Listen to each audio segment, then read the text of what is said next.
So hello everyone, welcome to Logic Quest Academy. आज हम cat 2025 का एक क्वेश्चन करने जा रहे हैं। इस क्वेश्चन में हमें दिया गया है कि a plus B plus A B C D जो है पॉजिटिव इंटीजर है, उनका सम दिया हुआ है विच इज़ 2023, राइट। और हमें क्या निकालना है? हमें निकालना है a प्लस सी का मैक्सिमम वैल्यू, राइट। कुछ कंडीशंस दिए गए हैं, we are a is to B और c is to d is like this. So let us see how to approach this. पहले तो a बाई बी अगर दिया हुआ है 2/5, तो what we can write? We can write a is 2k1 और b is 5k1। Simple, हमने k1 को कांस्टेंट ऑफ प्रोपोर्शनलिटी मान लिया। c बाई d अगर दिया हुआ है 5/2, तो हम क्या लिख सकते हैं? c है 5k2 और d है 2k2, right. Once we have all this value, हम यूज कर सकते हैं जो कि हमें कंडीशन दिया हुआ है, राइट। तो हमारा कंडीशन जो दिया हुआ है वो है a plus B plus C plus D is 2023, ठीक है। अब ए की वैल्यू हमें मिल गई थी 2k1, बी की वैल्यू मिल गई थी 5k1, सी की मिली हमें 5k2 एंड डी की मिली 2k2। अब ये सब मिलाते क्या है? 2023, ठीक है। अब 2k1 5k1 जो है वो 7k1 हो रहा है यहाँ पे, एंड 2k2 5k2 7k2 हो रहा है विच इज 2023।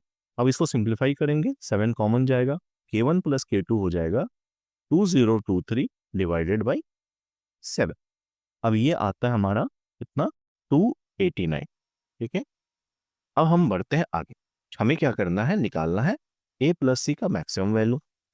सो अगर हमें a प्लस सी का मैक्सिमम वैल्यू निकालना है, तो हमें पहले a और c को लिखना पड़ेगा कि उसकी वैल्यूज क्या थी। तो 2k1 था और 5k2 था। अगर 2k1, तो 5k2 को ब्रेक कर लेते हैं, 2k2 प्लस 3k2 में। अब ये जो है 2 इंटू k1 प्लस k2 होगा, ठीक है। और ये 3 इंटू k2 होगा। अब k1 प्लस k2 की वैल्यू हमें ऑलरेडी नोन है, 2 इंटू 289 है। और k2 की मैक्सिमम वैल्यू जब मुझे मिलेगी, तब ये a प्लस सी जो मैक्सिमाइज होगा। तो मेरा a प्लस सी अगर मैक्सिमम मुझे करना है, तो मुझे क्या करना होगा कि k2 को मैक्सिमाइज करना होगा। अब क्वेश्चन, हम k2 को कैसे मैक्सिमाइज करें? तो हमें दिया हुआ k1 प्लस k2 का वैल्यू निकाला था हमने, जो कि था 289। और दो सम है हमारे पास, k1 है और k2। अगर k2 को मैक्सिमम करना है, तो हमें k1 को मिनिमम रखना पड़ेगा। तो क्वेश्चन है कि हमारे k1 की मिनिमम वैल्यू क्या होगी? क्योंकि ये पॉजिटिव इंटीजर्स हैं और पॉजिटिव इंटीजर्स में मिनिमम वैल्यू जो है वो होती है 1।